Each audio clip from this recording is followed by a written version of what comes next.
And so I think that is the work that is so crucial to begin the process, is to reconnect with that voice, that inner knowing that we all have. It's just underneath a bunch of other stuff that we may care about and we may not care about. Our job is to figure out what we want to keep and what we want to move past.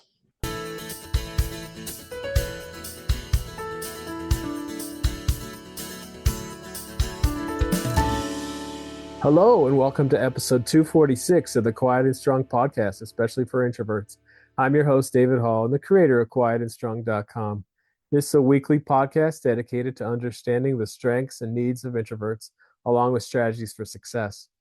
Introversion is not something to fix, but to be embraced. Normally, we will air each episode on a Monday. Be sure to subscribe on your favorite platform, leave a review or a rating. That would mean a lot to me and also help others find the show. Tell a friend about the podcast and help get the word out there that introversion is a beautiful thing. Dr. Meg Trucano is a developmental psychologist, former federal researcher, and the founder of a psychology-based coaching practice for ambitious women navigating major career, lifestyle, and identity changes. After burning out from a high-level research career, she created her coaching practice and the real change framework to help women ditch their shoulds, reclaim their energy, and start making unapologetically self-directed decisions. She's the host of the Changeology podcast, which explores the art, science, philosophy, and psychology of making big, bold, badass life changes. She is also wife to an Ironman triathlete and mom to boy-girl twin toddlers. All right. Well, welcome to the Quiet and Strong podcast. Meg, it's so good to have you on today. Thank you so much for having me. I'm delighted to be here. Yeah, I'm looking forward to our conversation. And first, of course, tell us a little bit about yourself and your journey to where you are now. Yeah, so I spent my time after grad school. I got a PhD in developmental psychology. I spent about 10 to 12 years in the federal contracting space. So I did lots of research and evaluation for the federal government in the United States. And I burned out hard after about 10 to 12 years doing that. I kind of had gotten into autopilot, trying to, get my name as first author on lots of papers, become the project director of projects. And I didn't really want any of that, but I sort of took it on as being a metric of success that I needed to achieve. So after, 10, 12 years of doing that, my body was like, no, you're done. So I burnt out pretty hard. At that point, I had a coach and she pushed me and she said, hey, we've been talking about this for a while. How are you going to feel in a year if you do nothing to change right now? And so from that point, I dove into what I think I was actually put here to do, which is to coach people and to help them navigate periods of big change. And so, yeah, it's been 4 years since that happened. So here we are. All right. Also, you're a fellow introvert.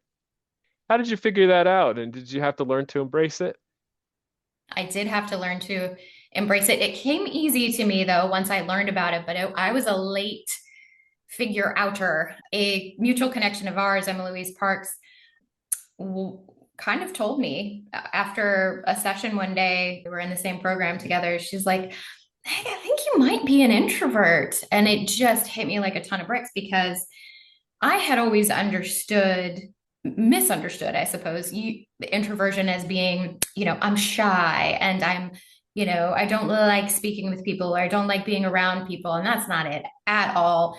It's all about kind of, as you and I were talking about before we hit record, it's about really preferring depth over breadth and how you need to kind of recharge after things that kind of drain your energy a little bit. So it did take me a little while to understand the nuances of how I specifically like to operate, but it made so much sense after evaluating some parts of my life. So for instance, I love hosting small groups of people for a dinner and getting really deep into conversation. I really don't like hosting parties with lots of people where I get only to talk to them at like, in five minute increments every now and again. So it's those nuanced differences that began to make a lot more sense to me after I learned I was an introvert. Yeah. And shout out to Emily Parks. So she's been on this podcast, I've been on hers, and she does some great work around introversion, especially around managing your energy. So that's wonderful that you got to meet her and she helped you realize that you're an introvert. Yeah, I'll be forever grateful. Yeah. And we talk about strengths. We also bust myths. You definitely are busting one right there. We like people. And you're hosting, you want to connect with people in a deep way. You just don't want to bounce from person to person and have some surface talk and and some surface talk is great. Some small talk is great, but you don't want to stay there. You want to get to the deeper conversations about things that you really care about and the people that you're talking to really care about. Yeah, and I think it comes down to, in my mind, the difference between, hey, how are you? And how are you? And those are the conversations that I really like to have with people, is like catching up and like what's going on with you, and not just what have you done in the last 2 weeks since I saw you last. Yeah, absolutely. And you also mentioned you thought that introverts were shy, and it's funny because that is a big misconception out there, but also extroverts can be shy. So why are we using the term introvert to mean shy? I know plenty of shy extroverts. Yeah, I'm not sure why we have that association. I had a few other kind of misconceptions as well, like, oh, I don't like people, or you prefer to work alone always. That's not true. I enjoy collaborating with people Yeah, when of it's the course. right fit. And I think the shy one is mystifying to me as well, because yeah, I definitely know some shy extroverts.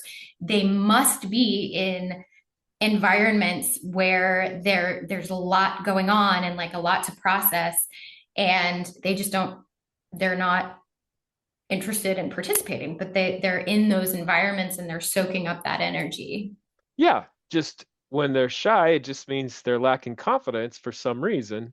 They're not confident in what they have to say or approaching situations and people, but they still want that environment. Yeah. Hmm. All right. And then what's a strength you have because you're an introvert? I think my introversion makes me a really great coach. I'm really empathetic and very thoughtful, and I'm a very observant person, and I go really deep. So I seem to be able to cut through even what a person offers an explanation for something, a behavior, for example.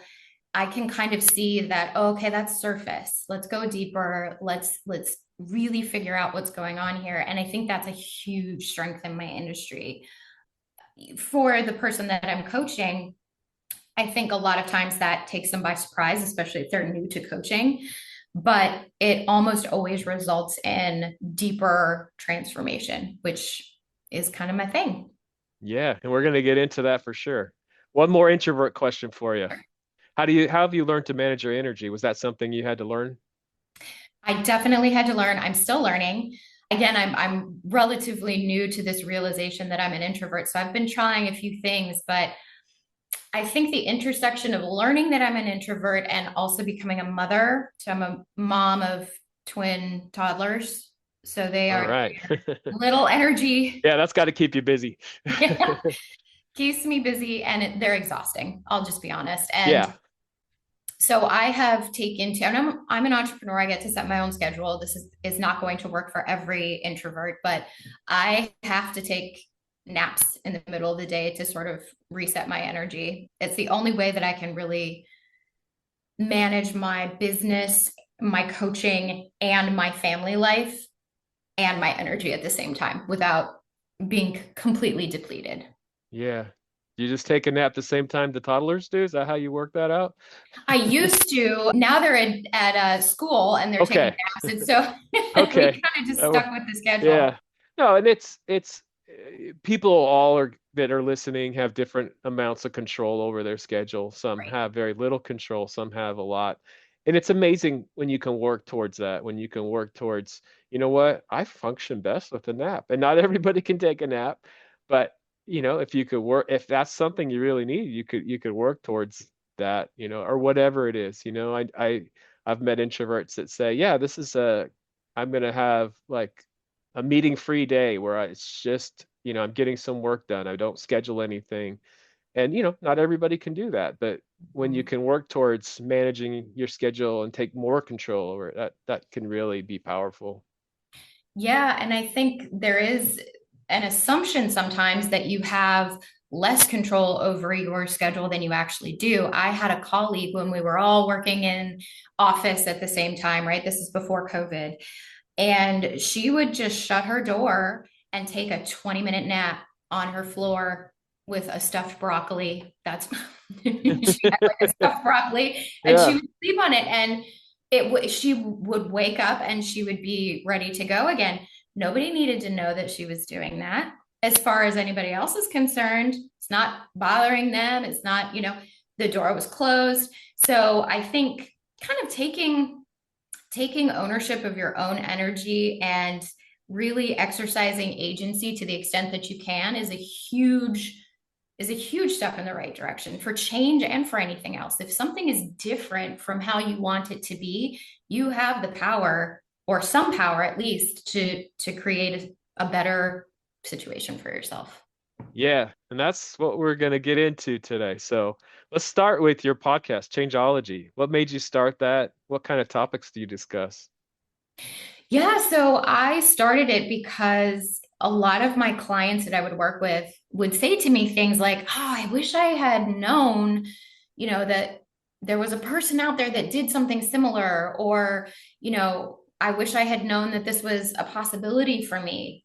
Because as we move forward in our lives, sometimes our blinders kind of narrow our focus, right? We don't really have a sense of all the options that are available to us. And so that was why I started Changeology, which is the art and science of making big, bold, badass change, right? You need to have inspiration and you need to have guidance. And so there's three segments on Changeology. One is the inspiring stories of people that have gone through massive changes. And there have been some amazing, amazing ones. There are experts that have shared their expertise that are in kind of change adjacent fields. So, for instance, we had a nutritionist, we had a relationship coach, those kinds of things. So, like, as you're changing, some of these other things are going to need support. That's kind of the goal behind that segment. And then there's a segment where I show up as a coach and I take a topic and break it down, and people can kind of get an understanding of what it's like to coach with me. And so my goal with Changeology was inspire, educate, and kind of create a fire to create the life that you want. Yeah. Let's talk more about that. How do we make these big changes? So I think it's stepwise, but it has to start with rebelling against all the noise, all the stories and nonsense that keep running in the back of your head that without exploration can kind of dictate your behavior, right? So this is kind of like clearing all the weeds. You have to take a look at your behavior right now, how it is contributing to your status quo that you don't like in whatever area of your life that you would like to make a change. And you have to address that. You have to look at it and you have to understand your role in it. So then, kind of, that's the first stage of making real change. The second stage is energy. It's all about energy. So you optimize your energy by saying no to the things that just take your energy without your permission. So these are things like social obligations that don't fill your cup, or, I don't know why this one keeps coming up in my circles, but it's like the PTA is the biggest thing. Like, you do not have to be on the PTA. Like, that's not a requirement. But again, if you don't clear out this belief that to be a good parent, you have to be on the PTA, all of this is going to be for naught. So Energy is all about kind of optimizing where your energy goes. And then you have to align your resources with what you want to create. Is your time and your energy and your money going towards the things that you value and prioritize? And if they're not, you have to make the change. And then LEAP, which is the final word in the REAL change framework, is taking decisive action. You get to choose, but you have to move. And change is not going to just come to you in the form that you want it to take. You have to go after it. And once you decide, you will gain momentum in making that happen for yourself. So, that, in my opinion, is how you make big change. Awesome. Talk a little bit more about being a rebel. What does that mean to you? Oh, this is my favorite thing to talk about. I love it. So, being a rebel is choosing to examine the beliefs that are conscious and unconscious that are leading you to behave in certain ways. I talked a little bit about motherhood beliefs, but this example from one of my former clients is a really good one. She grew up in the deep South. Her mother always told her, you don't show up in public without a full face of makeup. You just don't. So this was kind of cooked into her from a very young age. And she came to me, she's like, I'm exhausted. And I just like, the mornings are just so hard for me. I get up at 5 o'clock, drop the kids off at 7:30 at daycare. And then I start working. I was like, wait. What's happening between 5 a.m. and 7:30? And she's like, oh, I'm getting ready for the day. I'm showering, I'm putting on my makeup, I'm doing my hair. And I was like, why does this need to happen before 7:30? And like, can you do drop off and then come home before work starts and get it done in there? And she's like, oh no, I could never. And so we took a look at that. And I asked her, do you want to continue with this? Like, do you believe that you must show up at the daycare drop off line fully made up? And she's like, oh, I guess not. I guess that's not mine. That's my mom's. That's not my story. So we reframed it and she got a lot more sleep in the morning. She would shower before she dropped off her kids, but she didn't do nearly the routine that she was doing before. So I think the rebellion comes from examining these beliefs that are shaping our behavior and choosing to do them or not do them, take them with us or not take them with us. And that's everything. Yeah. So we were talking a little bit about confidence. How does someone gain confidence when they're lacking, especially to make these big changes? So, confidence is an interesting thing. Confidence is built by self efficacy, which, as a psychologist, you know that self efficacy is the belief that I can do what I set out to do. I have the skills to be able to do what I set out to do. And a lot of people don't even have that. They don't believe that they can do a thing, right? So I think if you are lacking self efficacy, what you need to start with is something small. And I like to call these small acts of rebellion because I love rebellion. But it's these small things like saying no to something you don't want to go to, or, you know, one that happened to me the other day is I made a dinner for myself that I knew I would love. And I know my husband doesn't like it very much, but I was craving it and I wanted it. And I just did it. And I just made the meal. I knew he wasn't going to like it. Instead of saying, oh, I really feel like that, but my husband doesn't like it. So I better make something else. Nope. You start with these small acts of honoring yourself, what you want, what you desire.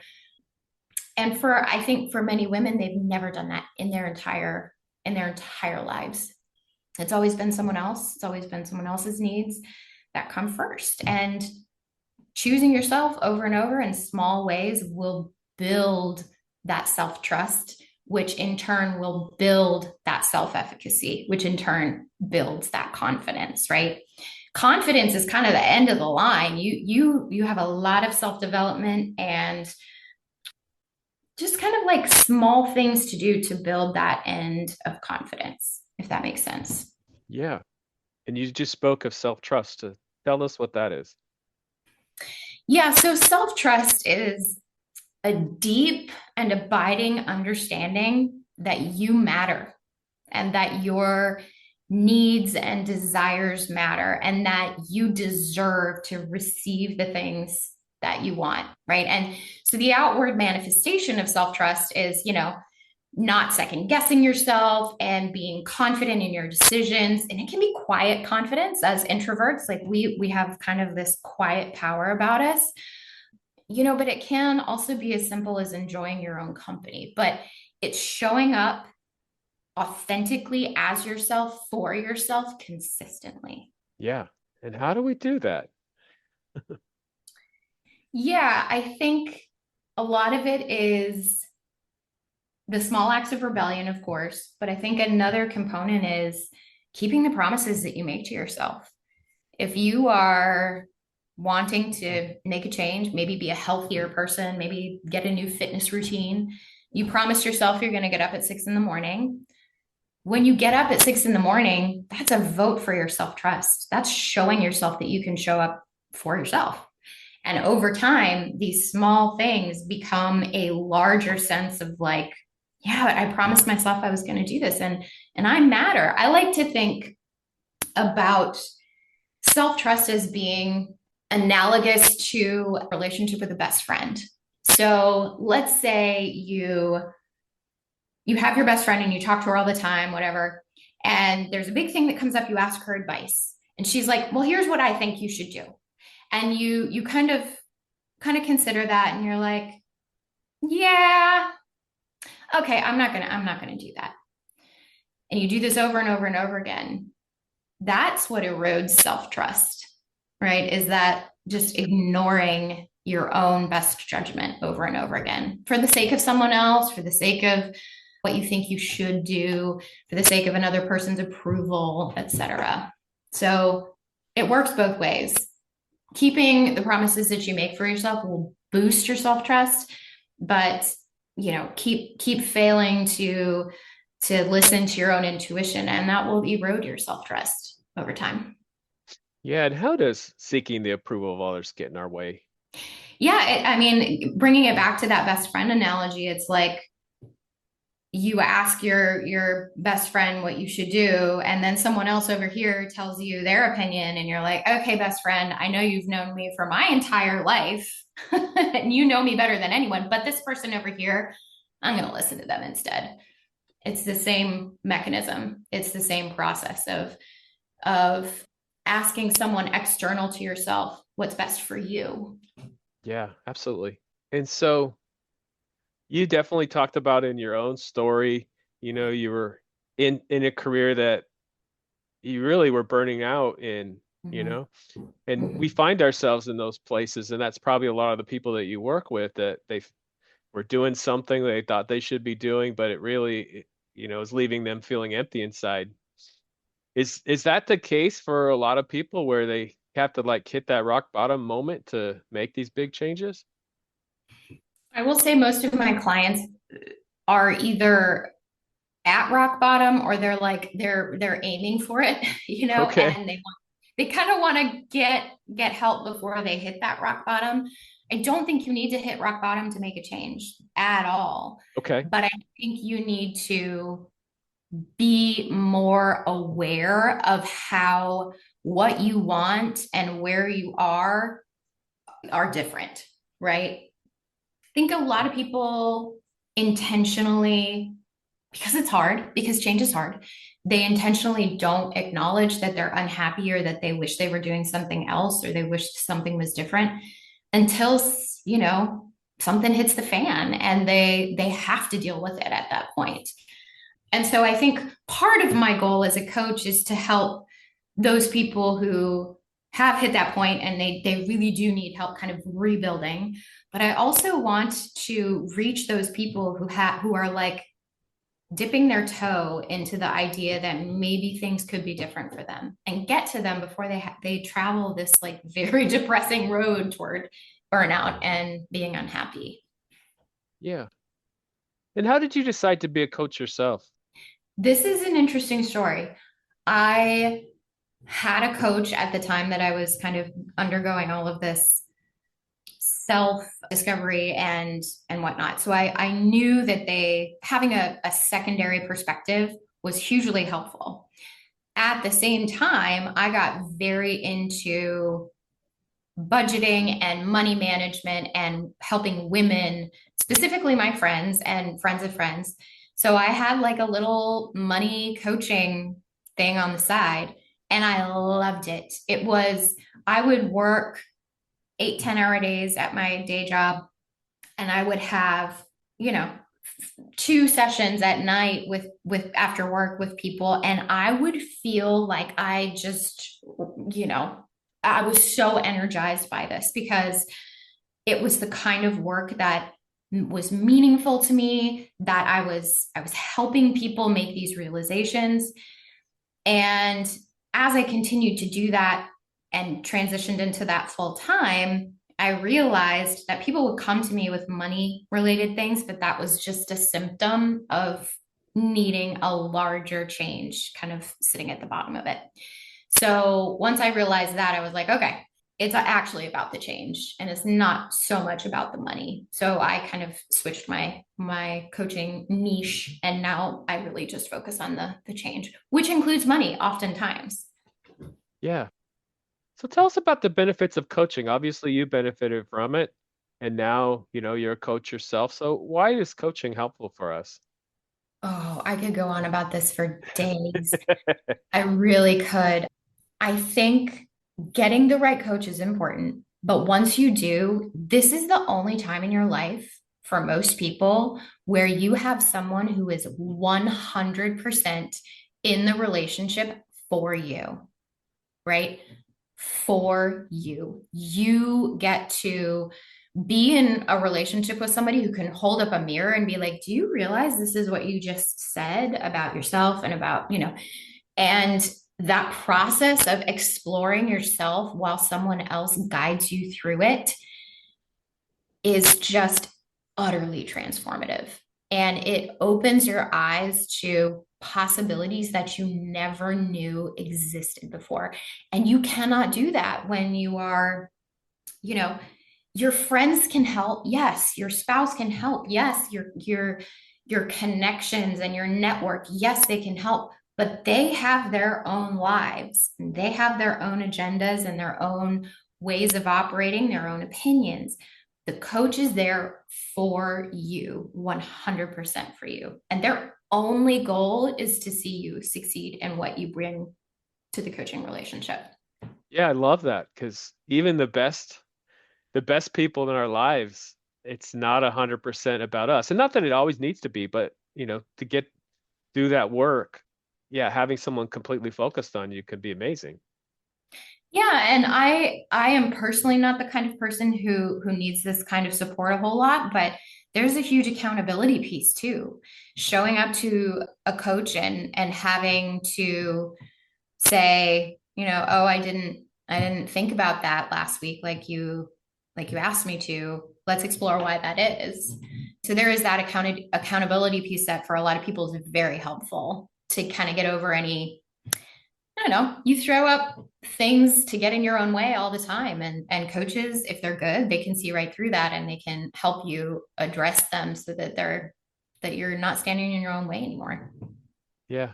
And to to me, we were talking about before I hit record that, I used to lack confidence. I used to be shy. But for me, it was getting to know my introversion that gave me all the confidence in the world. It's like, oh, these things are natural. These are gifts. There's not I'm not going to change my introversion. And it could be about introversion for somebody, or it could be just they're not living authentically. They're not living in their gifts. We've been talking about they're trying to get approval from others. How do you learn how do you help people become self-aware of their gifts and to live authentically? I believe that when we are young, we're in direct communion with our gifts, with what interests us, with what we want to do, with who we want to be. And then as we grow older, we get all this external crap kind of put on top of us, right? We have cultural expectations, we have gendered expectations, we have familial expectations, ways of being. And that, because we're immature and we don't know how to question those things as they come into our lives, we just take them all on. And so there comes a point, I think, in every person's life where you feel the weight of all of this external nonsense, and you absolutely must go in, excavate everything, but in so doing, you uncover your kind of authenticity and who you actually are and who you want to be. And so I think that is the work that is so crucial to begin the process, is to reconnect with that voice, that inner knowing that we all have. It's just underneath a bunch of other stuff that we may care about and we may not care about. Our job is to figure out what we want to keep and what we want to move past. Yeah. Could you think of any examples where someone was had some beliefs that were keeping them from living authentically? Oh yeah, let me see if I can think of a good one. A good friend of mine, a client, secretly wanted to be an artist, always had, and was operating her whole life in artist adjacent fields. And she finally, after kind of working together, she realized that she held a belief that you can't ever make a good living from being an artist. And that had colored absolutely every decision that she'd made. But when she finally decided that she didn't care, that she wanted to be an artist anyway, and she let go of that old belief, which took time. I'm not saying you can just like, do it in a day or whatever. But she gradually started to lean into this identity of being an artist, and she's doing it now. That's her full time gig. So I think things like that, things like I'm a professional, I have to have one job that pays all of my bills, or I have to have this level of education to be socially acceptable, or I have to make this amount of money. All those things are simply constraints that are limiting how you can live your life. Because the truth is, you can choose to do things differently. And I think the choice is the big thing there. Yeah. So, how can we help people figure out what their gifts are? Ooh, that's a good question. I think I think a lot of it comes down to curiosity and excitement and discovery. Like if you can get to a mental and emotional place, which requires work for a lot of people, that you can reconnect with that curiosity and that childlike discovery, then it comes easy. Then you can be like, "Ooh, this is fun," or "Ooh, I didn't quite realize that I was good at this, and I quite like this." And so I think that is one way. And of course, there are so many different ways to come at your gifts. I mean, we were talking before about how, at least I love assessments, and you're qualified to administer the Myers-Briggs and the Clifton Strengths. That's another way to do it. But I think again, the strength of assessments like that is to give you insight into something that you may not have realized about yourself. And then from there, you can take curiosity and interest and move forward with it. Yeah, assessments can be a really great way. And they're a tool, they're not magic, but Yeah. it can give you some ideas, some things. It can confirm some things, or maybe give you things that you haven't thought of before. Yeah. I know my husband we took the Clifton Strengths at the same time, which I thought was fascinating.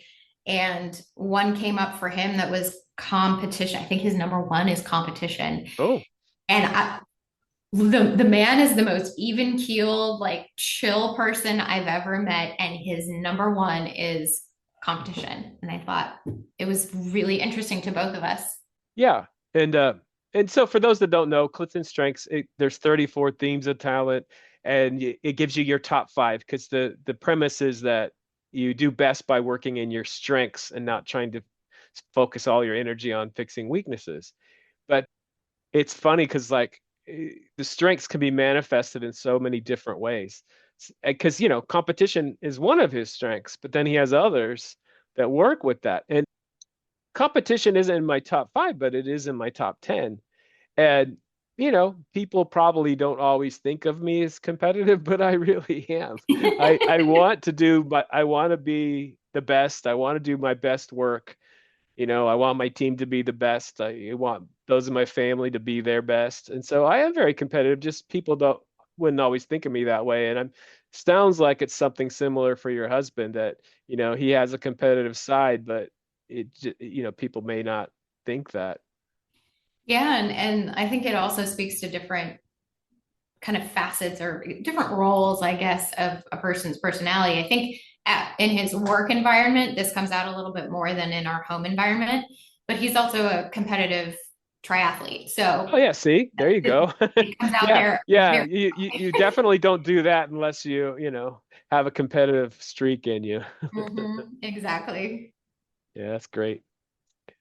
So these can be great tools. And, I liked how you were talking about, when we're younger, we kind of are more in touch with who we are. I know for me, when I was younger, there was no talk of introversion, extroversion, you Mhm. know?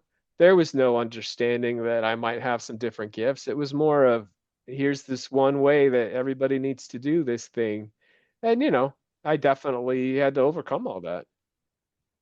Yeah, and I think at some point, probably someone told you that being this way, being like more extroverted in your behaviors was more valuable and more superior than this other way, right? And there is that the correct way. And, I think raising children now, if I could impart one thing on them, it's that there is no one right path ever. There is no one right way to do things, and I think that sometimes contributes to this.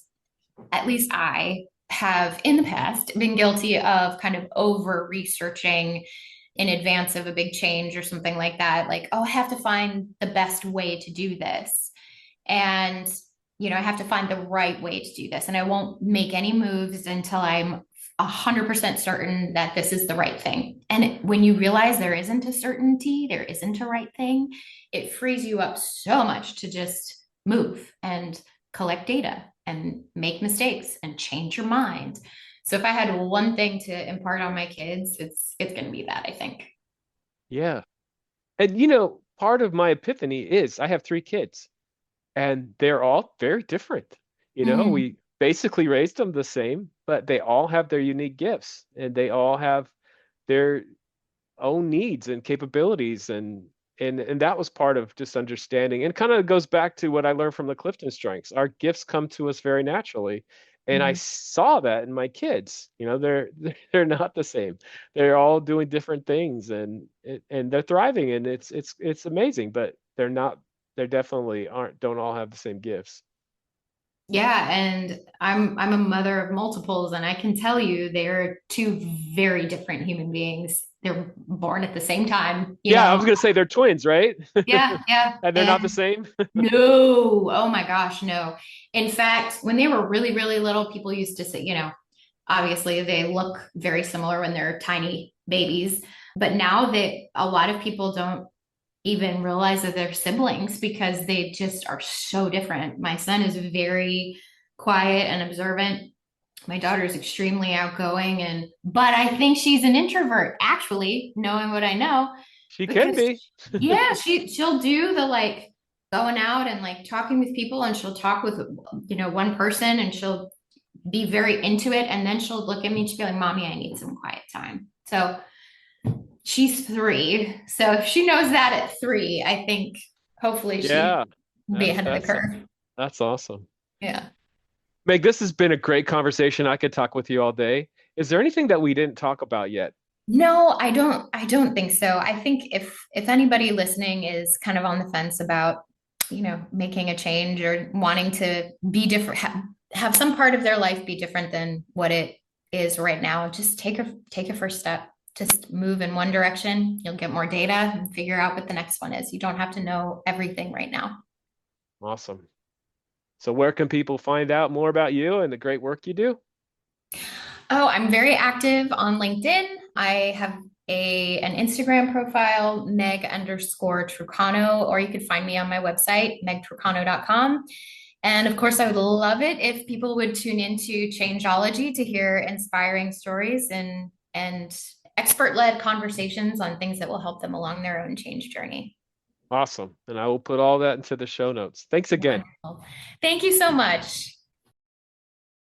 Thank you so much for joining me. I appreciate you. I hope you take the time to explore other episodes and learn from other amazing guests.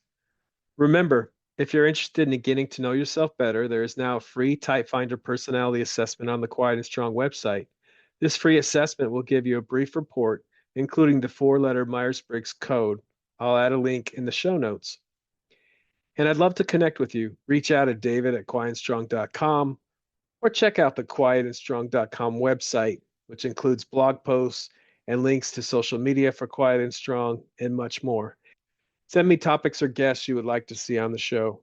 So many great things about being an introvert, and so we need those to be understood. Get to know your introverted strengths and needs and be strong.